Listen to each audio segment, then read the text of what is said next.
ଦେଖନ୍ତୁ ସାଙ୍ଗମାନେ, ଆଜିକାଲି ସ୍ତ୍ରୀ ଲୋକକୁ କେବେ ଖୁସି କରିପାରିବନି। ମୁଁ ଏ କଥା କାହିଁକି କହୁଛି, ଗୋଟେ ଏକ୍ଜାମ୍ପଲ୍ ସହିତ କହିବି। ଭିଡ଼ିଓଟା ଜଷ୍ଟ ଟିକେ ଲମ୍ବା ହେବ, ଟିକେ ଶୁଣନ୍ତୁ, ମଜା ଲାଗିବ। ଆଉ ଆପଣ ବି ଆଶ୍ଚର୍ଯ୍ୟ ହେଇଯିବେ ଯେ କାହିଁକି ସ୍ତ୍ରୀମାନେ ଖୁସି ହୁଏନି। ତ ବିଷୟଟା ହେଉଛି ଏଇଆ, ଜଣଙ୍କ ସାଙ୍ଗରେ ଏ ଘଟଣାଟା ଘଟିଛି। ତ ସେଇଥିପାଇଁ ସେ ଘଟଣାଟା ଭିଡ଼ିଓ ମାଧ୍ୟମରେ ଜଣାଉଛି। ମାନେ ଜଣେ ସ୍ତ୍ରୀ ତାଙ୍କ ସ୍ୱାମୀକୁ କହିଲା, ମୁଁ ଆଜି ମାର୍କେଟ ଯାଇଥିଲି, ସୋ ମୋର ଗୋଟେ ସୁନା ଚେନ୍ ଦେଖିକି ବହୁତ ପସନ୍ଦ ଆସୁଛି, ଆଉ ଫଟୋ ବି ସେ ଉଠେଇକି ଆଣିଛି। ତାଙ୍କ ସ୍ୱାମୀକୁ ସେ ଫଟୋଟା ଦେଖେଇଛି, କହିଲା ଏଇ ହେଉଛି ସେ ସୁନା ଚେନ୍, ଆଉ ମୋର ଭାରି ପସନ୍ଦ, ତ ମୋର ଏଇ ସୁନା ଚେନ୍ଟା ଦରକାର, ଆଉ ଆର ଦାମ୍ ହେଉଛି 2 ଲକ୍ଷ ଟଙ୍କା। ତ ସ୍ୱାମୀ କହିଲା, ମୋ ପାଖରେ ତ ଏତେ ପଇସା ଏବେ ନାହିଁ, ତ ଯେତେବେଳେ ଦେଖିବା ପଇସା ହେବ ସେତେବେଳେ ତାର ଆମେ ଦେଖିକି ଆଣିବା ଆଉ। କିନ୍ତୁ ସ୍ତ୍ରୀ ତାର ମାନିଲାନି, କହିଲା ନାହିଁ, ଜିଦ୍ କଲା ଯେ ମୋର ଏବେ ଦରକାର ତ ଦରକାର। ସ୍ୱାମୀ ଅସୁବିଧାରେ ପଡ଼ିଯିବ, ମୋ ପାଖରେ ତ ପଇସା ନାହିଁ ଏତେ, ଆଉ ପଇସା ପତ୍ର ଯୋଗାଡ଼ ଯନ୍ତ୍ର କରିକି ଆଣିବା, ତୁମେ ଟେନସନ୍ ନିଅ ନା, ମୁଁ ଆଣିକି ଦେବି। ସେ କହିଲା, ନାହିଁ ମୁଁ ଏତେ ଦିନ ତୁମକୁ ବାହା ହେଇଛି, ଆଉ ମୁଁ କିଛି ଏତେ ଦିନ ବାହା ହେଲା ପରେ କିଛି ମାଗିନି, ତ ତୁମକୁ ଆଜି ମୁଁ ଫାର୍ଷ୍ଟ ଟାଇମ୍ ମାଗିଛି, ତ ମୋର ସେ ଜିନିଷ ଦରକାର କହିକି ସେ ରାଗି ମାଗିକି ପଳେଇଲା। ସ୍ୱାମୀ ଟିକେ ଚିନ୍ତାରେ ପଡ଼ିଗଲା, କହିଲା କ'ଣ ଏଇ ମାନେ ଅଜବ ଟାଇମ୍, ଯେତେବେଳେ ଯାହା ମାନେ ମୁଡ଼ ହେବ ସେତେବେଳେ 2 ଲକ୍ଷ ଟଙ୍କା ଦେଇକି ଏବେ ମୁଁ ସେ ଜିନିଷ ଆଣିବି କେମିତି। ତଥାପି ସ୍ୱାମୀ ଟିକେ ଅପସେଟ୍ ହେଲା, ସେ ଗଲା ମାର୍କେଟରେ। ଏବେ ସେ ମାର୍କେଟରେ ଗଲା ପରେ ସେ ଦୋକାନରେ ଗଲା, ସେ ଫଟୋଟା ଦେଖିଦେଇଛି, ଯାଇକି ସେଇ ଚେନ୍ଟା ଦେଖିଲା, ଦେଖିକି ପଚାରିଲା, କହିଲା ହଁ ସମଥିଙ୍ଗ 2 ଲକ୍ଷ ଟଙ୍କା ହେବ। ତ ତା ପାଖରେ ଯାହା ପଇସା ଥିଲା ଆଉ ସାଙ୍ଗସାଥି ପାଖରୁ ଧାର ଉଧାର କରିକି ସେ ଚେନ୍ଟା ଆଣିଲା। ସେ କହିଲା, ଯାହା ଆଜି ଗୋଟେ ସରପ୍ରାଇଜ୍ ଦେବା, ଆଉ ତାଙ୍କ ସ୍ତ୍ରୀକୁ ସରପ୍ରାଇଜ୍ ଦେବା ପାଇଁ ଚେନ୍ଟା ସେ କିଣିଲା। ଗଲା, ଏବେ କିଣିଲା ପରେ ସେ ତା ଘରେ ଆଇଛି, ସନ୍ଧ୍ୟାବେଳେ ଘରେ ଆଇଛି, ମାନେ ତାଙ୍କର କାମ ସାଇଡ଼୍ ସବୁ ବୁଲି ବାଲିକି ସନ୍ଧ୍ୟାବେଳେ ସେ ଘରକୁ ଆଇଛି, କହିଲା ସରପ୍ରାଇଜ୍ଟା ଦେବି। ତ ଆସିକି ଦେଖେ ସ୍ତ୍ରୀ ତାର ମାନେ ତାକୁ ଦେଖିକି ରାଗିକି ବଇଛି, ଆଉ ଗୋଟେ ସାଇଡ଼୍ରେ ବସିଛି। ତ ସେ ଯାଇକି କହିଲା, କ'ଣ ସେଇ କଥାକୁ ଧରିକି ତୁମେ ଏପର୍ଯ୍ୟନ୍ତ ରାଗିକି ରହିଛ, ଆଉ ଦିଅ ମୋତେ ଖାଇବାକୁ ଦିଅ, ଭୋକ କଲାଣି। ତ ତାଙ୍କ ସ୍ତ୍ରୀ ଗୋଟେ କଥା କଲା, ଯେପର୍ଯ୍ୟନ୍ତ ସେ ସୁନା ଚେନ୍ ଘରେ ନ ଆସିବ ସେ ପର୍ଯ୍ୟନ୍ତ ଘରେ ରୋଷେଇ ବନ୍ଦ। अबे साले, जब माफ करना। ଇଏ ପୁରା ତାଜୁବ ହେଇଗଲା, କହିଲା ଇଏ କେଉଁ କଥା, ଏବେ 2 ଲକ୍ଷ ଟଙ୍କା ଦେଇକି ମୁଁ ସୁନା ଚେନ୍ ଆଣିକି ଦେବି, ତାପରେ ଯାଇକି ରୋଷେଇ ହେବ, ଏ ଗୋଟେ କଥା। କହିଲା, ମୁଁ କିଛି ଜାଣିନି, ମୋର ସେ ସୁନା ଚେନ୍ ଦରକାର। ଇଏ କହିକି ସେପଟେ ବୁଲିକି ରାଗିକି ବସି ପଡ଼ିଲା। ତାପରେ ଇଏ ସରପ୍ରାଇଜ୍ ଦେବା ପାଇଁ କ'ଣ କଲା, ସେ ସୁନା ଚେନ୍ଟା ବାହାର କରିକି ତା ସାମ୍ନାରେ ଯାଇକି ଏମିତି ଝୁଲେଇ ଦେଲା। ଦେଲା ପରେ ସେ ଯେତେବେଳେ ସେ ସୁନା ଚେନ୍ ଦେଖିଛି, ତାଙ୍କ ସ୍ତ୍ରୀ ଖୁସିରେ ପୁରା ପାଗଳ ହେଇଯାଇଛି। ଖୁସିରେ ପାଗଳ ହେଇକି ତାକୁ କୁଣ୍ଡେଇ ମୁଣ୍ଡେଇ ପକେଇକି ସେ ଚେନ୍ଟା ନେଇଛି, କହିଲା ମୁଁ ଜାଣିଛି ତୁମେ ମୋତେ ମୋ ପାଇଁ ଆଣିଦେବ, ତୁମେ ମୋତେ ବହୁତ ଭଲ ପାଉଛ, ଇଏ ପାଉଛ, ସେ ମାନେ ବହୁତ ମାନେ ଲଭ୍ ଷ୍ଟୋରି କଥା ସେତେବେଳେ ବହୁତ ବାହାରିଲା। ବାହାରିଲା ପରେ କହିଲା, ହଉ ଠିକ୍ ଅଛି। ତାଙ୍କ ସ୍ୱାମୀ କହିଲା, ହଉ ଠିକ୍ ଅଛି, ଆଉ ତୁମ ଜିନିଷ ତୁମେ ପାଇଗଲ, ତେବେ ମୋତେ ଖାଇବାକୁ ଦିଅ।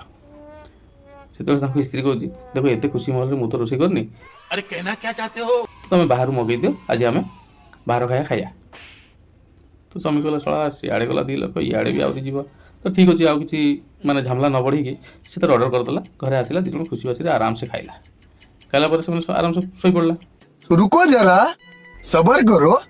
ସକାଳ ହେଲା ପରେ ତାଙ୍କ ଯେଉଁ ନିତିଦିନ କାମ ତାଙ୍କ ସ୍ତ୍ରୀ ଉଠିକି କଲା। ସେ ତାର ନିଦରୁ ଉଠିଲା ପରେ ସେ ବ୍ରସ୍ କରିକି ଆସିଲା ଭିତରେ ତାଙ୍କ ସ୍ତ୍ରୀ ତାଙ୍କୁ କହୁଛି, କହିଲା ସବୁ ଠିକ୍ ହେଲା ଯେ ଗୋଟେ ପ୍ରୋବ୍ଲେମ୍ ହେଇଗଲା। ତାଙ୍କ ସ୍ୱାମୀ କହିଲା, କ'ଣ ହେଲା? ଫେର୍ ପ୍ରୋବ୍ଲେମ୍ କେଉଁଠୁ ହେଲା ନା, ଚେନ୍ଟା ତ ହେଇଛି ବହୁତ ବଢ଼ିଆ, କିନ୍ତୁ ସେ ଚେନ୍ ସାଙ୍ଗରେ ଯଦି ଗୋଟେ ଛୋଟିଆ ଲକେଟ୍ଟା ହେଇଥାନ୍ତା, ଲଭ୍ ଥବ, ସେଇ ଟାଇପ୍ର ଗୋଟେ ଲକେଟ୍ ଯଦି ରହିଥାନ୍ତା, ପୁରା ଗଜବ ଲାଗିଥାନ୍ତା चेन्टा ना। मारो मुझे, मारो मारो मुझे, मारो मारो। नहीं ये मजाक हो रहा है, एक सेकंड यार, मजाक हो रहा है। ସ୍ୱାମୀ ଭାବିଲା ଯେ 2 ଲକ୍ଷ ତ ମୁଁ ଧାର ଉଧାର କରିକି ଆଣିଛି, ଫେର୍ ସେ ଲକେଟ୍ କେତେ 4-5 ହଜାର 6 ହଜାର ଯାହା ହେଲେ ନେବ। ଆଉ ସ୍ୱାମୀ କହିଲା, ଦେଖ ତୁମର ଚେନ୍ ଦରକାର ଥିଲା, ମୁଁ ଚେନ୍ ଆଣିକି ଦେଇଛି, ଏବେ ମୋ ପାଖରେ ଆଉ ପଇସା ନାହିଁ, ତ ଯେତେବେଳେ ପଇସା ହେବ ତାକୁ ମଡ଼ିଫାଇ କରିବା ଆଉ। କହିଲା, ନାଇଁ ସେ ଲକେଟ୍ଟା ନହେଲେ ସେ ଚେନ୍ଟା ପିନ୍ଧିବାକୁ ବାଗ ଲାଗୁନି। ସ୍ୱାମୀ ପୁରା ଆଶ୍ଚର୍ଯ୍ୟ ହେଇଗଲା, କହିଲା ଇଏ ସବୁ କେଉଁ କଥା। କହିଲା, ହଉ ଠିକ୍ ଅଛି, ଦେଖିବା ପରେ, ଏବେ କେଇଦିନ ଅପେକ୍ଷା କର, ମୁଁ ଚେନ୍ଟା ଆଣିବା ପାଇଁ ମୋ ସାଙ୍ଗସାଥି ପାଖରୁ ମୁଁ ଧାର ଉଧାର କରିକି ଆଣି ଦେଇଛି ତୁମକୁ, ଆଉ ଏବେ ସେ ଲକେଟ୍ ପାଇଁ ପଇସା ନାହିଁ, ଆଉ ପରେ ଦେଖିବା, ତୁମେ ବ୍ୟସ୍ତ ହୁଅ। ତାଙ୍କ ସ୍ତ୍ରୀ କହିଲା, ମୋ ପାଖରେ 1000 ଟଙ୍କା ଅଛି, ଆଉ ଯାହା ହେବ ତୁମେ ଦିଅ। କହିଲା, 1000 ଟଙ୍କାରେ କ'ଣ ହେବ, ସେ ମ୍ୟାକ୍ସିମମ୍ 4-5 ହଜାର ଟଙ୍କା ଦରକାର।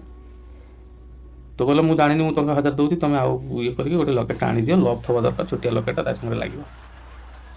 ସ୍ୱାମୀ ପୁରା ଅଜବ ହେଇଗଲା, କହିଲା, ମୁଁ ତ ମାନେ କିଳା ତ ନେଇଛି, ଡାକିକି ଯାହା ଆଣି ଦେଇଛି, ନ ଆଣି ଦେଇଥାନ୍ତେ 2-4 ଦିନ ରାଗିକି ବସିଥାନ୍ତା, ତାପରେ ଠିକ୍ ହେଇଥାନ୍ତା, କ'ଣ ହେଇଥାନ୍ତା ପରେ କଥା, ମୁଁ ତ ଡାକିକି କିଳାଟା ନେଲି।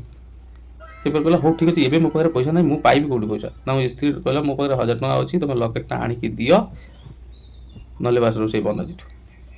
ଫେର୍ ଶେଷକୁ ଦେଶ ମାନେ 2 ଲକ୍ଷ ଟଙ୍କାର ରାଗ ରୋଷେଇ ବନ୍ଦରେ ଥିଲା, ସେ 2000 ଟଙ୍କା କି 4000 ଟଙ୍କାର ଲକେଟ୍ ପାଇଁ ବି ଘରେ ରୋଷେଇ ବନ୍ଦ। ତ ସେଥିପାଇଁ କହୁଛି ସାଙ୍ଗମାନେ, କେବେ ସ୍ତ୍ରୀମାନଙ୍କ କଥାରେ ତାଙ୍କୁ ଖୁସି କରିବାକୁ ଯିବନି। ତମ ହିସାବରେ ଖୁସି କରିବ, ସେଇଟା ଅଲଗା କଥା, କିନ୍ତୁ ତାଙ୍କ କଥା ହିସାବରେ କେବେ ତାଙ୍କୁ ଖୁସି କରିପାରିବ ନା, ସେମାନେ ଖୁସି ହୁଏ ନା ତାଙ୍କ କଥା ହିସାବରେ। ମାନେ ତାଙ୍କର ମୁଡ୍ ବଦଳିବାଟା ମୌସମ ଭଳିଆ, ଏବେ ଠିକ୍ ଅଛି ତ 10ଟା ବେଳେ ବଦଳିଯିବ, ଫେର୍ 12ଟା ବେଳେ ବଦଳିଯିବ ମାନେ ସେ ବଦଳିବା ତାଙ୍କର ରୋଗ। ଏଥିରେ ତାଙ୍କର କିଛି ଦୋଷ ନାହିଁ, ସେ ବଦଳି ଯିବାଟା ତାଙ୍କ ଝିଅ ଜାତିଙ୍କର ଗୋଟେ ରୋଗ, ତ ତାଙ୍କୁ ଦୋଷ ଦେଇକି କିଛି ଲାଭ ନାହିଁ। ତ ସେଇଥିପାଇଁ ତମେମାନେ ସତର୍କ ରହିଲେ ସବୁ ଠିକ୍ ରହିବ। ତାଙ୍କର ରୋଗ ସାଙ୍ଗରେ ଯଦି ତମେ ମିଶିଯିବ ତମେ ହିଁ ହଇରାଣ ହେବ। ଠିକ୍ ଅଛି, ତ ସମସ୍ତ ସାଙ୍ଗ ପାଖରେ ମୋର ଅନୁରୋଧ, ସ୍ତ୍ରୀଙ୍କ ପାଖରୁ ନିଜ ୱାଇଫ୍ ପାଖରୁ ସାବଧାନରେ ରୁହନ୍ତୁ। ରହିଲି, ଧନ୍ୟବାଦ।